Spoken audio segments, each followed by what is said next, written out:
Greetings duelists and welcome to another video. So Cyberstorm Access is releasing this weekend. This past weekend was the sneak peek. But in a matter of days the set will be legal and it will be available for competitive play in Konami sanctioned tournaments and local tournaments, so on and so forth. When it comes to this set, like, we already know what's already good in it. Like, we already know that Purely and Super Heavy Samurai are very good outliers. We know that Vanadium and the Visas engine is very strong, and we also know how good Branded is because it has more options than it did before this set.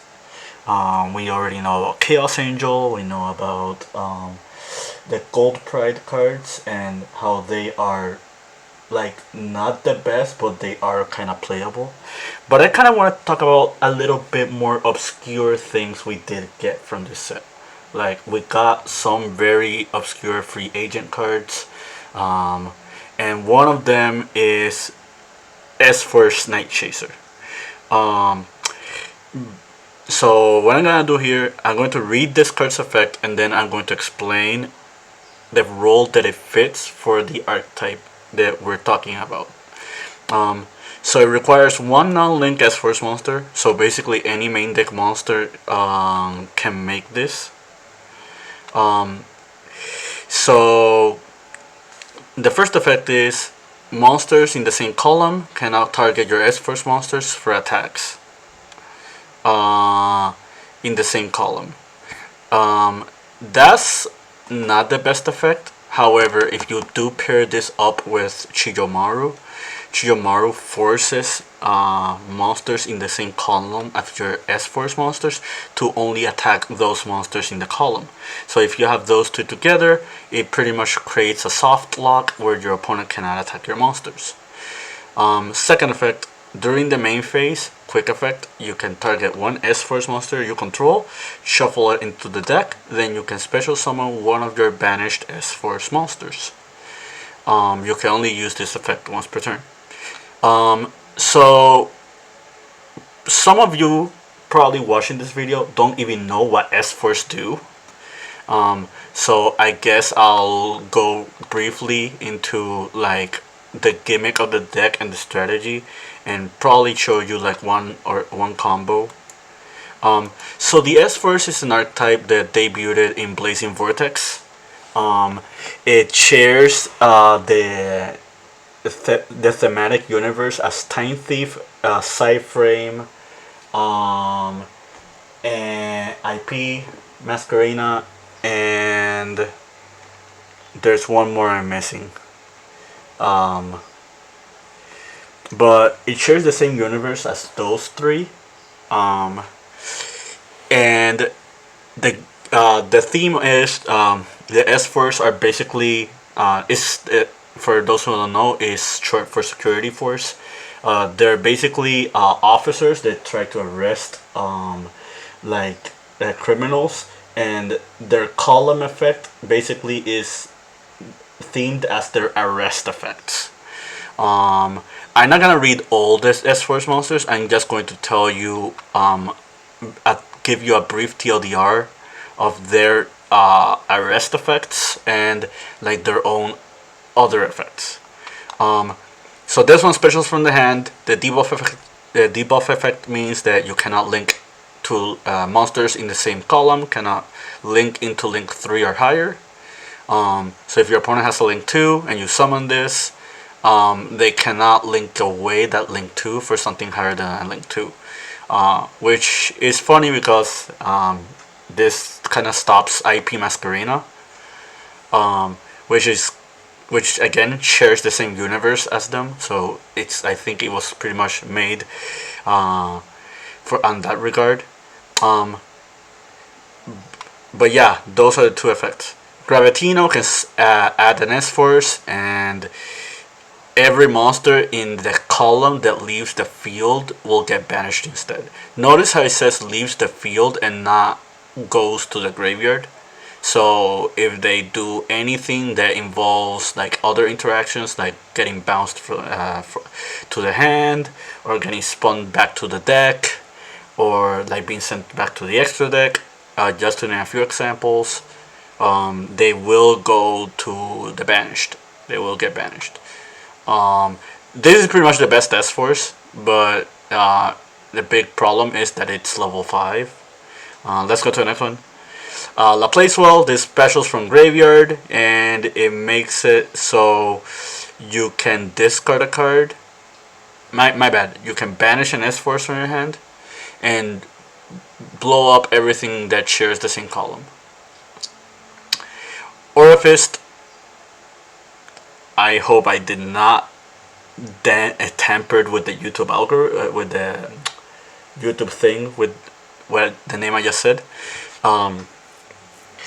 Basically, it makes it so they cannot target anything in your column, and you can banish, and if something activates, you can banish something to blow it up. Platina can special from grave, and it debuffs 600 attack. Chiyomaru is the best one. She bounces herself back to her hand and tags into another S-Force from the deck, but you have to banish one from hand. Retroactive can substitute a hand banish for itself being banished in grave, but it can also bounce itself to special an S-Force from your hand. And the last effect is you can use it in hand as part of the material for an X-Force Link monster. Bridgehead can add any S-Force, and if a monster battles in the same column as an S-Force, you can protect it from battle. Sadly, that is an activated effect, and it is once per turn. It would have been a lot better if it wasn't. Chase bounces cards to the hand in the same column, and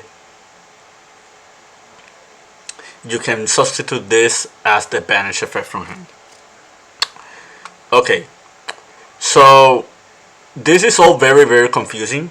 So I'm just gonna go to the solo mode, and I'm going to showcase you what it means to play this. Okay, I open Shiromaru. So the standard play here is that you want to open Shiromaru and an S-Force. Ideally something like Retroactive or Edge Razor or Platina or Gravitino. So what you're gonna do here is you're going to activate Shiromaru's effect. You banish the S-Force from your hand.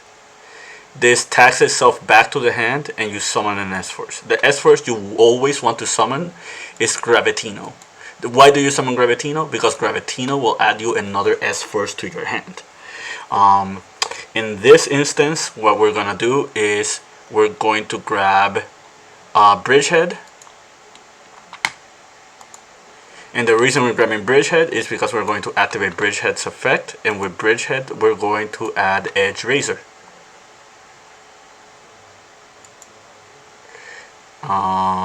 Edge Razor goes to hand.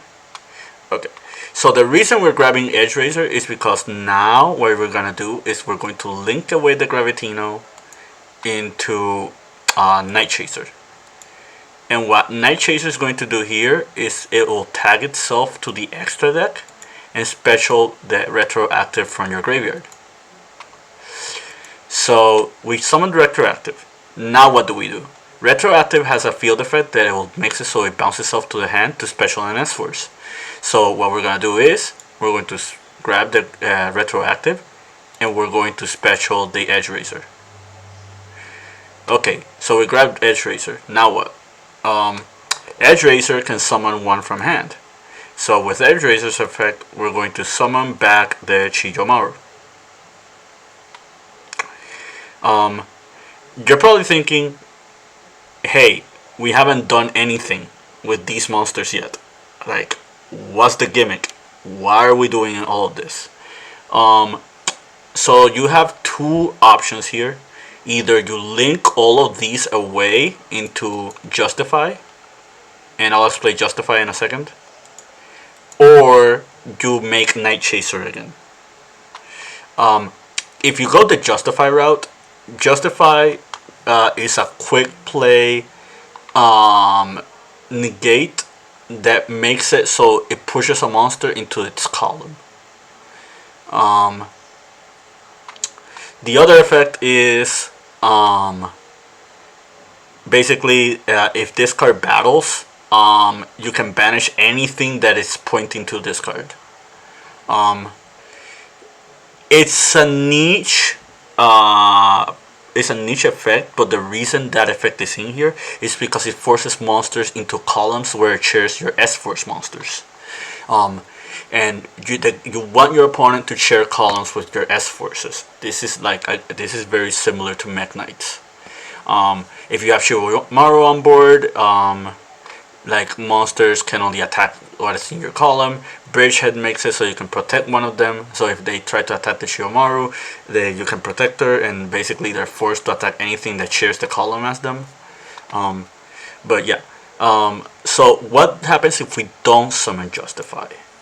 If we don't summon Justify, what we're gonna do here is you're going to turn the Edge Razor into Nightchaser.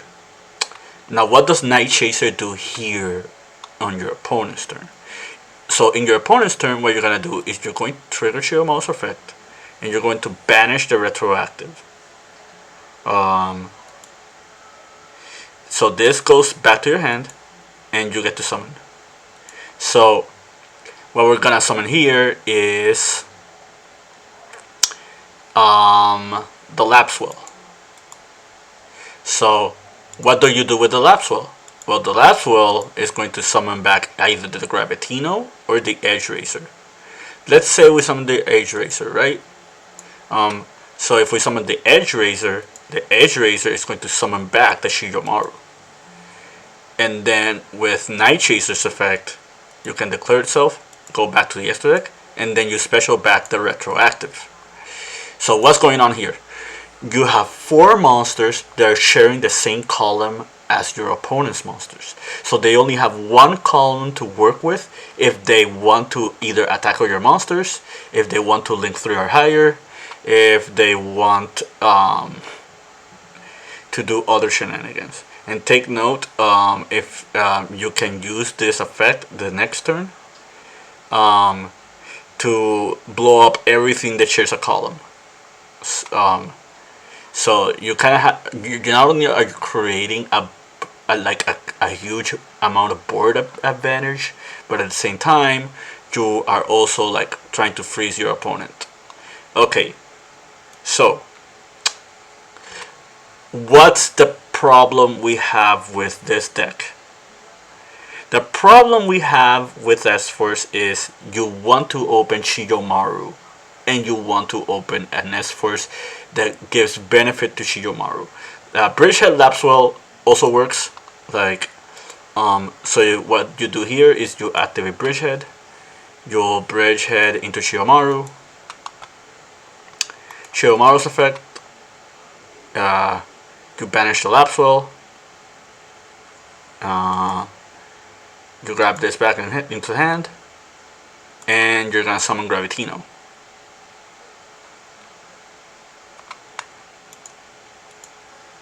Now what? So your Gravitino effect. Gravitino can grab you retroactive, or you can grab Edge Razor, or you can grab something else. Let's talk about Chase. Because the last board that we made had no interruptions in it. All it had were debuff effects. So if we have the Chase, what we can do here is we link it with the Gravitino into Nightchaser.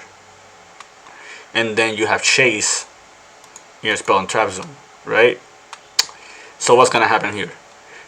Since you have Chase, whatever your opponent tries to summon, you can use Nightchaser's effect and spin itself back to the extra deck to special the Lapswell. So what's gonna happen here? The Lapswell is going to trigger and it's going to summon the Gravitino. And you can summon it at any column you want, or if I'm not mistaken, yeah, it doesn't say which column. So ideally you want to do it at the same column as your opponent, and then the Nightchaser, the S-Force Chase becomes another interruption, and you get an add out of the Gravitino. So you get 1 free card out of it. Whatever one you need for next turn. And that looks really, really strong because like we used 2 monsters, but we got 2 monsters out of it. We got an interruption and we grabbed follow-up. So S-Force is not looking that bad in terms of having a solid win condition or having an edge with advantage. One card I guess I could talk about is Crossout Designator. Let's put Crossout here. So S-Force is the best deck that can play this card. And the reason I say that is because if you open any S-Force that it's not like the ideal S-Force monsters you want to open, like we opened Terraforming Chiyomaru and that's pretty much the full combo that you just saw. But let's think about if we didn't open the Terraforming. Like let's say we opened this instead. And let's shuffle here. So in this instance, we only have Chiyomaru. Chiyomaru does nothing by herself. You need an S-Force. So the cool thing about Crossout Designator is the Crossout Designator can banish any card. So something cool that you can do is you can banish your S-Forces. And then what you do here is you link away the Chiyomaru into the Nightchaser. The effects are negated for the turn, but this is a quick effect. So during your opponent's turn, you can Nightchaser back into the extra deck and summon whatever S-Force you need, and that S-Force will do its own thing. Like you can banish Lapswell, Lapswell bring back Chiyomaru, and then Chiyomaru triggers. You can summon Gravitino. Gravitino will grab you another card for next turn. You can banish like Edge Razor or whatever S-Force you need that can do their arrest effect with your opponent. So that's one benefit out of Crossout Designator, which I think is pretty strong because now you're giving more utility out of a card that's mainly used just to stop your opponent's hand traps or interruptions, right? So, now that I talked about all of that, we can go back to the deck. So, as you can see, this deck is very, very, very close to being playable. Like, it has a Link 1, it has a myriad of plays that can do with 1 or 2 cards. You can play a lot of non-engine because you only need like a few names to work with. Dimension Shifter is a card you can play in this deck, and Dimension Shifter is really, really strong this format. Like outside of Kashtira, this card is really, really strong against a lot of decks, and it can shut down a lot of hand traps, which is very important. Now we're going to talk about what issue we have here, because I wouldn't be talking about if this deck was so good, people will already be playing it, right? Like they just got a new card. The card is Link 1. Link 1s have a bad history of them being very, very powerful. I guess one thing I forgot to mention is that this card does have an OTK line because of Parallel Exceed. I guess I can show the combo real quick before we continue. I opened Parallel, so I have the combo. So let me grab this here. Let's grab any S-Force normal summon. We have full combo because we have the Gravitino in hand. But what if we want to do the OTK with Parallel? Well, I'll show you. Normal Chiyomaru, you do not activate her effect, and you summon Nightchaser. Then what you're gonna do is you trigger Parallel Exceed because there is a link monster and you can summon where it points to. And then it declares effect, and you can summon. So, something really cool about this deck is that if you noticed, Nightchaser is a Cyberse link monster. Why is that important? The reason that's important is because we can summon Update Jammer. We can Update Jammer these two away into Transcode. Transcode only locks you into special summoning Cyberses for the turn. Nightchaser was a Cyberse. You bring back the Update Jammer. And then you link these away. And you have access code. And you have 3 links engraved, and the Update Jammer makes it so this can attack twice. So you have the access OTK in a deck that's not Mathmech. So yeah, let's go back to the deck, and let's go back to the issue at hand. Okay, so what's the problem? What's the biggest problem this deck has? The biggest problem this deck has is that if you don't open Chiyomaru, or you do not resolve her effect, like, this deck doesn't do a lot. You're not gaining card advantage, you're not like having follow up for next turn, you're not pushing your plays, you're not freezing your opponent. The S-Force don't have really good arrest effects outside of Gravitino. Your main form of disruption is the Chase, but like, I don't think Chase would be enough. Chase is a very, very predictable card. But yeah, like, the biggest issue with this deck is consistency. Like, if in a world where you open Chiyomaru plus Garatino, or Chiyomaru plus Retroactive, or Chiyomaru plus Edge Razor, like stuff like that, like, those hands can be really good if you snowball advantage. The biggest issue is this deck is not really that consistent. Like, you do play a field spell, and the field spell does search your entire archetype. You do have Small World, and Small World can create a lot of cool lines. Like, Small World using this as a bridge can get you into pretty much everything in the deck. Funnily enough, like, this shares 1,000 defense with Chiyomaru. This shares being a light monster with Lapswell. This shares like being a Cyberse with Parallel Exceed. Yeah, like, a lot of cool stuff. But yeah, like, the biggest issue at hand is Nightchaser is not enough. Like, it's cool that the deck got a link 1, but it's not cool when that link 1 does not start your engine. Like,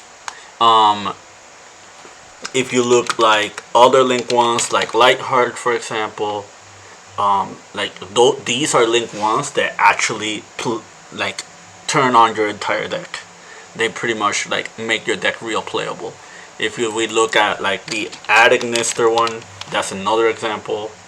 Like, you know, Konami has made a lot of link 1s that have really good effects. But the biggest issue is all those link 1s, like, they're not the same.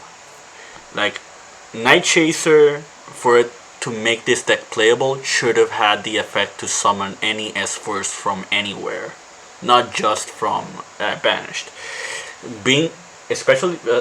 Especially since we already have an S-Force that can summon from Banished anyway. So it kind of makes it very, very redundant. Like, the other really big issue here is, like, this deck, it relies on their normal summon very heavily. Like, you want Chiyomaru to resolve, and if pretty much you're either summoning Chiyomaru or you're summoning something to get to Chiyomaru.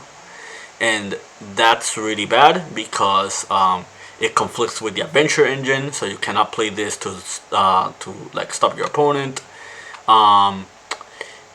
Chiyomaru is level 2, so you can play sprite monsters. That's one thing I thought about.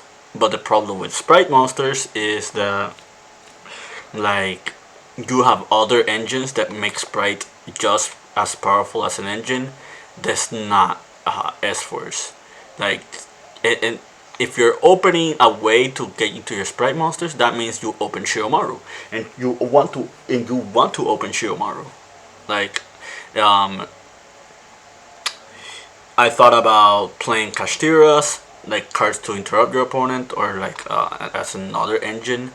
But the problem with Kashtira's are that they don't facilitate what you're trying to do with your S forces. Like, if you try to get to a Rise Heart, that means we're either activating Theosis or Rise Heart, which means you're locked into XYZs, which means you cannot make Nightchaser. You can make the argument to try to make Nightchaser before you get to a Rise Heart, but that doesn't help with the banish problem as well. But yeah, like, S-Force has a problem, and I don't know the solution to it. But as soon as the solution of that problem is found, this deck will be very, very, very playable. This deck would be able to compete with every other deck in the format, just because it has a lot of room for like non-engine cards such as these. And it's a deck that can adapt, and it's a deck that is the best deck that can play crossout. But yeah, those were just some shower thoughts I wanted to share. When it comes to Saberstorm Axis, like, I try to do my very best to read into every card that we get out of this set, because you never know when a deck could be playable. Like, I'll give you, just to name you another deck that really got a boost out of this set, is Mikanko. Like, Fascinating Bird and the Fury, like, those are two really, really strong cards for the archetype. Like, you also have Dispiriting Away that comes out in the set afterwards, and that will make the deck even more playable. Like if we look at Gold Pride, like, Gold Pride has new support coming out very, very soon, and like, we already saw what those cards do. Let's look at Dynamorphia. Like, Dynamorphia got a new insane counter trap card, and like, this card is nuts. This is basically Solemn Strike, but you do not have to worry about your life point deficit, and it's also searchable out of this card, and it also makes it so you do not lose during the turn. At least by battle, you don't lose. You don't get. It's impossible for your opponent to OTK you. But yeah, like, we'll probably look more into Cyberstorm Axis, but until then, like, at the moment, I'm trying to find out about other strategies that could be playable in the format that are not Super Heavy Samurai or Purely. And it's only a matter of time if we do see one or not. I'm not gonna count the older decks like Branded, and I guess Satellar Knight is another deck I didn't mention. But yeah, there's still a lot to cover with this set, and we're only at week 1, so we'll see very soon what happens. Keep practicing and keep dueling.